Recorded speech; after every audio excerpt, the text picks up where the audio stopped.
nossa aula hoje é sobre patologias do nosso sistema neurológico, né? Como vocês sabem, o sistema neurológico ele é formado por células chamadas de neurônios, né? São as células neuronais, né? São as únicas células, né? Uma das únicas células que não se regeneram. Então, uma vez, né? Uma vez que se tem uma injúria cerebral, uma injúria no sistema nervoso, né? Essas células não se regeneram, né? Então, a gente vai ver algumas patologias, né? Que podem ocasionar essa injúria cerebral e essa lesão cerebral, né? Lesão neurológica, né? Que pode levar a sequelas. Então, a gente vai ver o IVT, que é isquemia vascular transitória, ou AIT, né? Pode se chamar de IVT ou AIT, tá? Que é a mesma coisa, tá? Então, seria o quê? Uma isquemia vascular transitória, também chamada de AIT, que é uma patologia neurológica que acontece de repente e passageiramente. Então, no caso, são sinais e sintomas, são sintomas que podem perdurar por 24 horas. Então, o paciente ele pode ter uma isquemia, né, uma isquemia cerebral, e durar esse sintoma durante 24 horas. Então, ele pode ter uma disartria, dificuldade na articulação das palavras, ele pode ter uma afagia, uma dificuldade, uma ausência de deglutição, ele pode ter uma disfagia, ele pode ter uma dormência, né, no membro, ou uma plegia, ou uma parestesia, né? E esse sinal e sintoma, ele dura somente 24 horas. Depois disso, ele volta ao normal. E no IVT, né, na isquemia transitória, não ficam sequelas, tá? Quais são as causas? Então, as causas podem ser uma arteriosclerose, uma pressão alta, né, arterial alta, diabetes mellitus, uma trombose, idade avançada, doenças cardíacas, arritmias, tabagismo e alcoolismo, tá? Então, é uma obstrução de um vaso, né, de uma artéria ou de uma veia que provoque uma lesãozinha, né, uma isquemiazinha no cérebro que vai acabar ocasionando um sintoma transitório de 24 horas, né? Então, quais são os sinais e sintomas? Alteração súbita da fala, como eu falei, uma disartria, ou da força do braço ou da perna, né, dos membros inferiores e inferiores, tipo uma parestesia ou uma plegia. Alteração súbita da sensibilidade de um lado do corpo, desvio de comissura labial ou de rima, né? Quando o paciente sorri e a boca ela fica torta, né? Alteração do equilíbrio, alteração súbita da visão, né? Uma maurose, um nistagmo, né? Ou uma ausência de audição, né? Náusea, sonolência de início súbito, convulsões fortes e dores de cabeça. Isso tudo por 24 horas, né? Quando esse tempo perdura, quando ultrapassa 24 horas, a gente já pode tá chamando isso aí de AVC, né? AVC ou AVE. Então, acidente vascular cerebral ou acidente vascular encefálico, que é a mesma coisa, tá? Então, acidente vascular encefálico, o que seria? Seria ou popularmente chamado de derrame cerebral, que é uma interrupção brusca, né, do fluxo de sangue de uma determinada região do cérebro, que acaba cometendo e fazendo uma isquemia, né? Existem dois tipos de AVE, né? Então, o isquêmico e o hemorrágico. O isquêmico se dá por uma obstrução de uma artéria, principalmente, né, na irrigação cerebral. E o hemorrágico, um derramamento de sangue, devido a quê? Uma pressão alta alterada, né, que acabou rompendo um vaso, ou de uma má formação arteriovenosa, que pode ocasionar um sangramento, né? O isquêmico, ele pode ser focal, né, no qual o coágulo obstrui o vaso e reduz a passagem de sangue, e ele pode ser global, né, que o comprometimento é bem maior de toda a irrigação, causando danos potencialmente mais severos, né? O AVC, o AVE hemorrágico, né, acontece quando se rompe o vaso espontaneamente e há extravasamento de sangue dentro da calota craniana, né? Esse ele é mais grave, né? Está bem ligado à hipertensão arterial, né? E a gravidade também vai depender do calibre do vaso ou da artéria que foi lesionada, né? Então, se for um vaso mais calibroso, a lesão é maior, né? E, inclusive, a gravidade é maior, tá?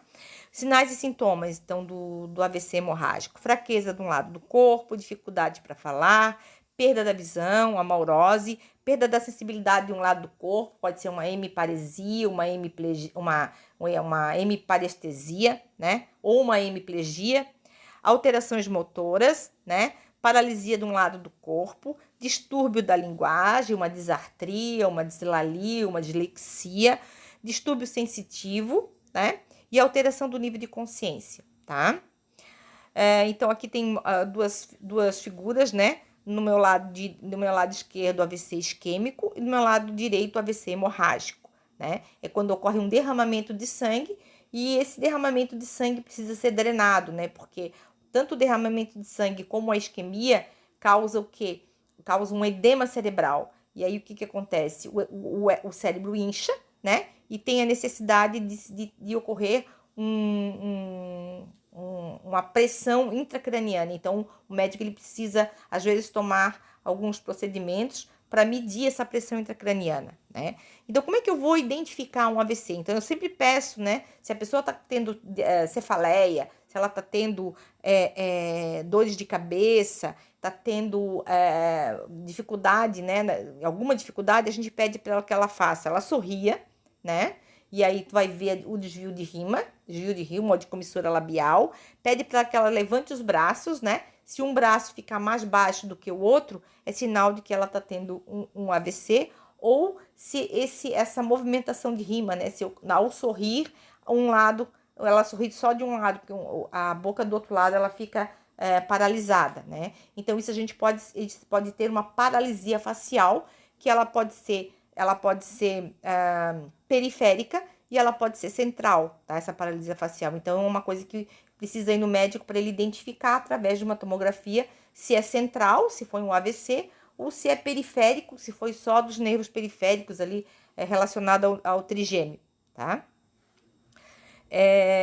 O aneurisma, né? Então, o aneurisma, o que seria? Uma dilatação anormal de uma artéria, né?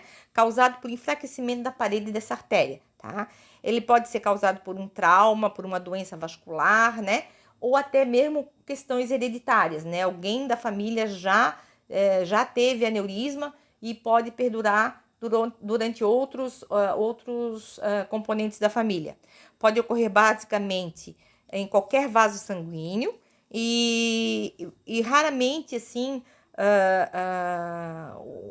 o problema do aneurisma é se é descoberto após o derramamento, após o extravasamento do sangue, a ruptura dele. Porque muitas vezes, quando é descoberto nessa situação, o paciente vai a óbito em poucas horas, né? Então, se ele é descoberto antes de romper, geralmente eles têm o que fazer, eles podem fazer uma clipagem, colocar, depende da localização no cérebro, colocar uma órtese ali, uma prótese ali na artéria, né? Eles conseguem clipar esse aneurisma para não romper, tá? Mas a maioria das vezes ele é descoberto após a ruptura, né? E aí, quando descobre após a ruptura, o paciente muitas vezes tem a pouca chance de sobrevida, né?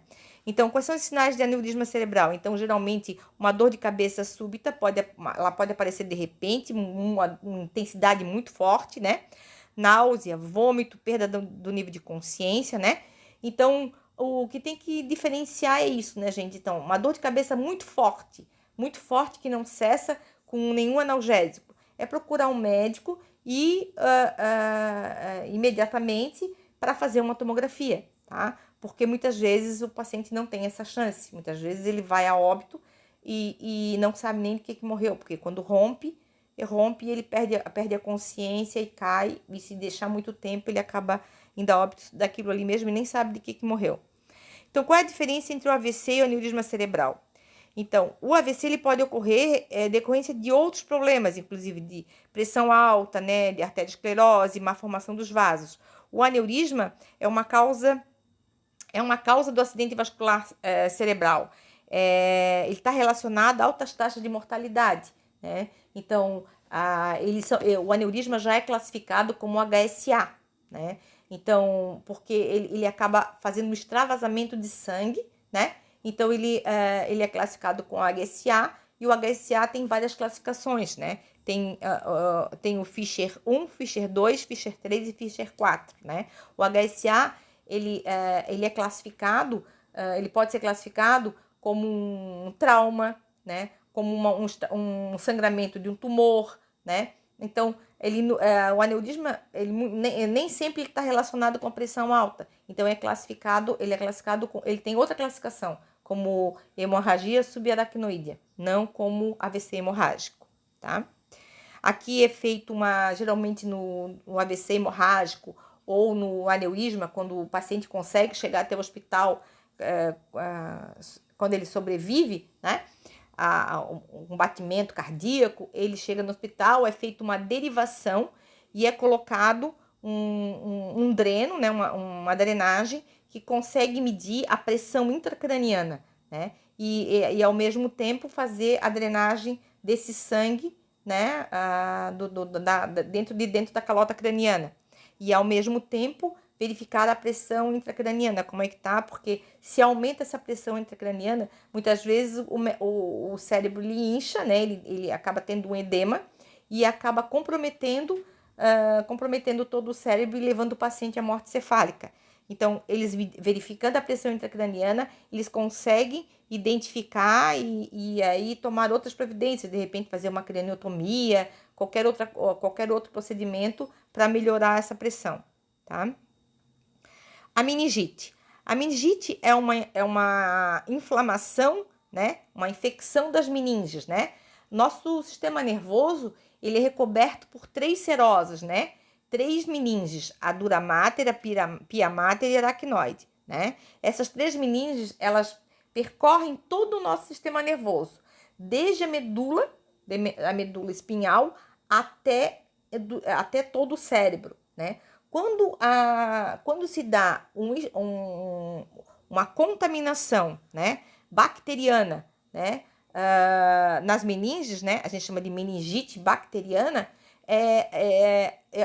ocasiona pus, né, a bactéria ela causa pus, o líquor, em vez de a cor dele é água, a cor de rocha, na infecção bacteriana ele fica purulento, né? Então essa meningite ela pode se dar por infecção bacteriana, por infecção viral, por infecção fúngica, por infecção protozoária, né? Que leva à inflamação dessas meninges, né? Então, essa invasão, ela pode ocorrer por via sistêmica, né? Por causa de uma gripe, simplesmente, ou por causa de várias patologias, né? Uma otite bacteriana, uma amidalite bacteriana, uma sinusite, né? Até uma gripe viral pode levar a uma meningite viral, fraturas de crânio pela fenda licólica, né? Vamos dizer, o paciente teve uma fratura de crânio, ele não teve uma lesão maior, mas ele acabou abrindo o crânio, né? Fazendo uma fratura e a penetração de micro-organismos nessa fratura, então a gente chama de fenda licólica, então ele pode ter uma meningite também através dessa fenda licólica, né? Através da punção lombar, né? E também de outros traumas, tá? Aqui é um cérebro, né, com meningite bacteriana após a autópsia, né? Como o líquor ele fica extremamente purulento, né? Então, os principais sintomas, né, em criança e adulto, geralmente vômito, né, febre altíssima, dor de cabeça, febre alta que não cede com qualquer antitérmico, cefaleia, dor de cabeça que não cede com qualquer analgésico, rigidez de nuca, né, aversão à luz, sonolência, né, fotofobia, né, dor nas articulações, convulsões, né, o bebê ele apresenta ainda vômitos, ele apresenta inquietação, apresenta irritabilidade, né? Rigidez de nuca, ele apresenta rigidez, obstótomo, às vezes ele fica todo enrijecido, não consegue flexionar as pernas, né? Devido ao comprometimento do líquor infectado, né? Cheio de bactéria e pus, no caso, na coluna e no cérebro, né? Então, 8 sinais e sintomas de alerta para meningite que a gente tem que ter. Seria a febre alta e repentina, dor de cabeça intensa, visão dupla e desfocada, perda de apetite, náuseas e vômitos, sensibilidade à luz, rigidez de músculos, né, incapacidade de flexionar as pernas e erupções cutâneas que a gente chama de petequias, né? Então, se chegam a esse nível, né, é porque já tem uma septicemia instalada, né, uma meningite instalada, tá bom? Sintomas de complicação da meningite, então dor de cabeça e dor na nuca, no pescoço, febre, vômito, convulsão, né? Confusão mental, na verdade, gangrena de pés, pernas, braços, mãos, paralisia e surdez. São tudo complicações que podem dar a meningite, tá?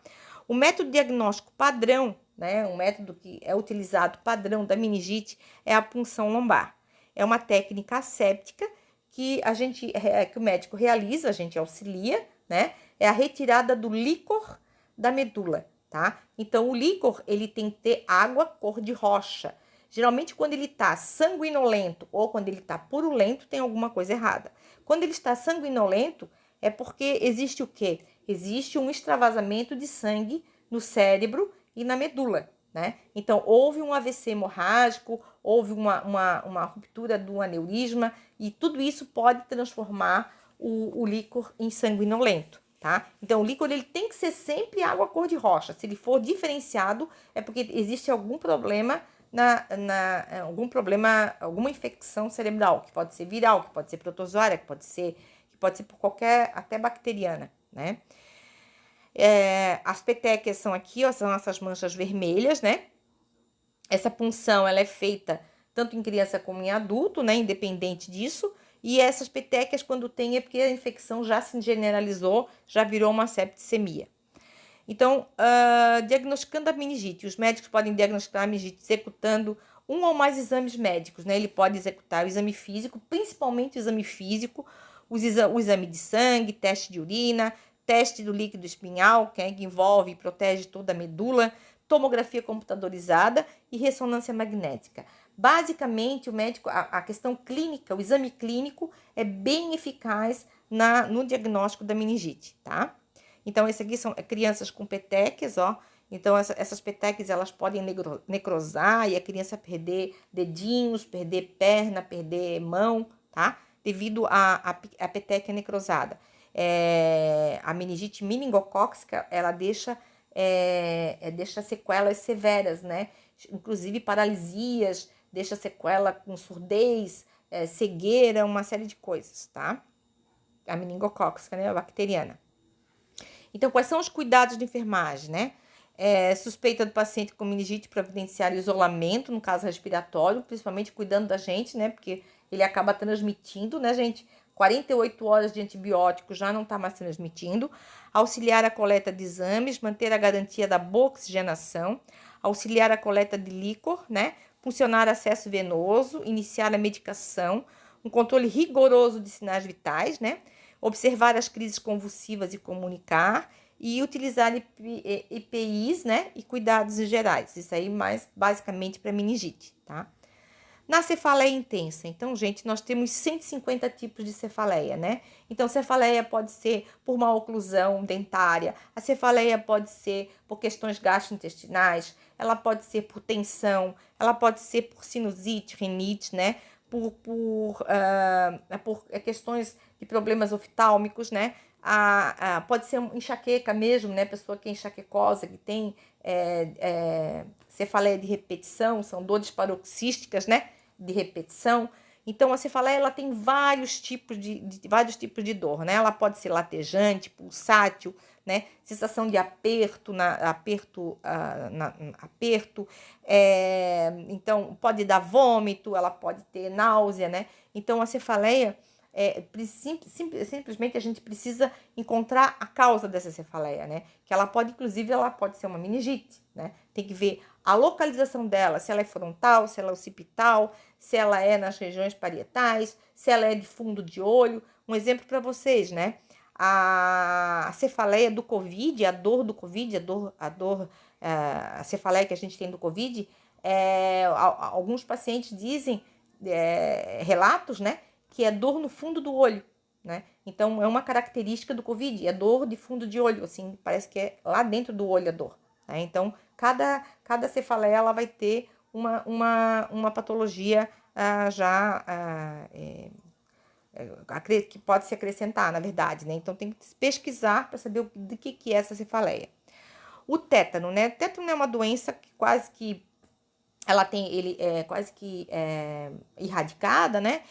Ela é uma doença que existe ainda, né? Ela é uma infecção aguda grave devido à toxina do bacilo tetânico, né? O Clostridium tetani, né? Que é uma bactéria, né? Anaeróbia. Então, por isso que antigamente se usava bastante água oxigenada, porque a água oxigenada ela serve basicamente para bactérias anaeróbias, né? Então ela acaba matando as bactérias anaeróbias. Então qualquer machucado que se tinha, se usava a água oxigenada. E onde é que ele está localizado, o Clostridium tetani? Geralmente ele está localizado nas poeiras, nos pós, em ferrugens, né? Em objetos enferrujados, né? Então o cuidado que tem que se ter é o quê? É a vacina, né? Que hoje tem vacina para isso, em criança tríplice, o adulto após 10 anos fazer o reforço, né? Ou cada vez que se machucar, cada vez que tiver uma lesão, acabar fazendo o reforço da antóxi tetânica. Né? Quais são os sinais e sintomas? Dificuldade de deglutição, contratura muscular generalizada, rigidez de nuca progressiva, insuficiência respiratória, crises de contraturas, né?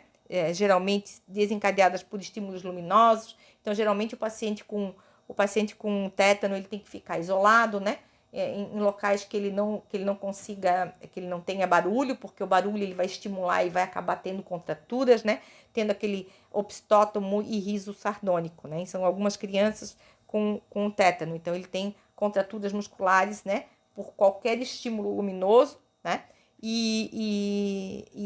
O opistótomo é esse enrijecimento de toda a coluna vertebral, pernas e cabeça, né? O Alzheimer. O Alzheimer, gente, é uma doença degenerativa progressiva, né? Ela é a causa mais comum de demência. Na verdade, ela é de difícil diagnóstico, né? Aí tem o Alzheimer bem clássico, né? Que é o Alzheimer que a gente vai falar aqui.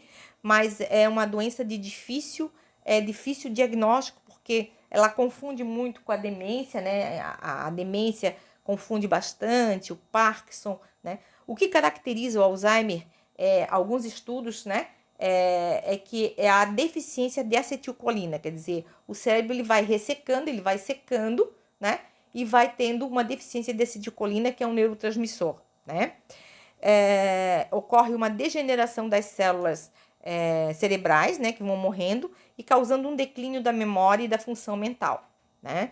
Então, ele tem 4 fases. A primeira fase existe o quê? Um comprometimento da memória, então dificuldade de aprendizado, né? Ele acaba não reconhecendo familiares, dificuldade de tomar decisões, perda de interesse das atividades que eram prazerosas, né? Então, mudança de humor, alteração de personalidade, mudanças de habilidades visuais e espaciais. No segundo estágio, ele já vai ter mais dificuldade de fazer cálculo, ele não consegue mais morar sozinho, ele pode ter alucinações, pode perder até se perder dentro de casa, sabe? Repete constantemente perguntas, faz perguntas repetidas, né? Sempre apresenta agressividade, problemas de coordenação motora, né? E agitação constante. No terceiro estágio, ele já vai ter uma incontinência urinária, né? Uma dificuldade de se alimentar, de deglutir, um comportamento inapropriado em público, né?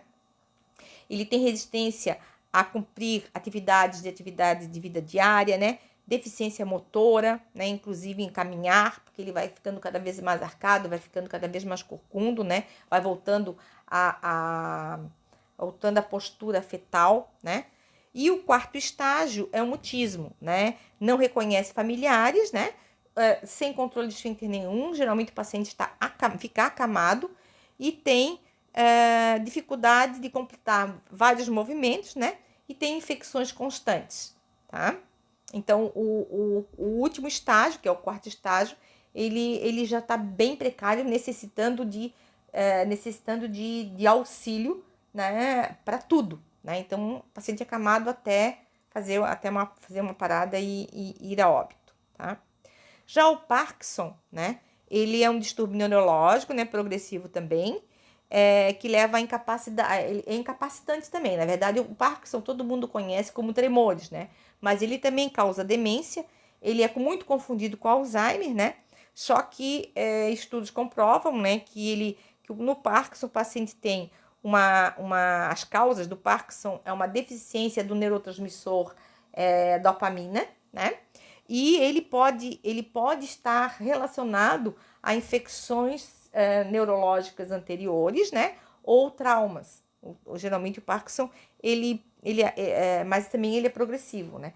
E se sabe que se o paciente for medicado precocemente, ele pode melhorar e não ter tantos sintomas, né? E não chegar na demência como a maioria dos pacientes chegam, né? Então, ele utilizando a levodopa, né? Que é o medicamento que substitui a dopamina, ele acaba passando por uma fase e não chegando à demência, né?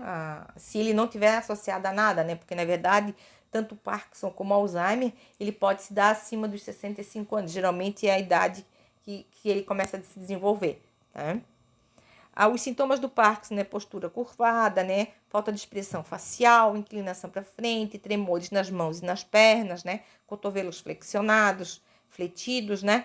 Quadril e joelhos fletidos, marcha embaralhada e curta, né? E aquela face assim sem expressão, né? A convulsão. A convulsão, ela tanto pode ser um sintoma, como um sintoma de várias doenças, né? Das doenças que a gente falou até agora. Ela pode ser um sintoma de uma meningite, ele pode ser um sintoma do AVC isquêmico, do AVC hemorrágico, ela pode ser um sintoma de várias doenças, né? Do Parkinson, do Alzheimer, a convulsão ela pode ser um sintoma, como ela pode ser uma patologia, que a patologia a gente chama de epilepsia, né? Que é uma descarga neuronal, né? É uma descarga elétrica que se dá, que o paciente acaba apresentando convulsão, né? É uma atividade elétrica irregular que pode causar súbitas mudanças de comportamento, movimentos, né? Que a gente chama de disritmia cerebral, né? São movimentos descontrolados e são conhecidos como convulsões, né? Então, a gente pode ter, no caso das crises epiléticas, né, que a gente já caracteriza como uma patologia, né, elas precisam ser controladas com medicamento, né? Então, elas podem ser crises parciais ou crises generalizadas, né? Precisa ter um medicamento para controlar, porque senão o paciente ele acaba, muitas vezes, na epilepsia, ele acaba tendo a epilepsia, tendo a convulsão, mesmo com a utilização do medicamento, né? A convulsão ela pode se dar também em criança, né? Convulsão febril, né? Está relacionada à temperatura, né? Então, o aumento da temperatura pode ocasionar convulsão.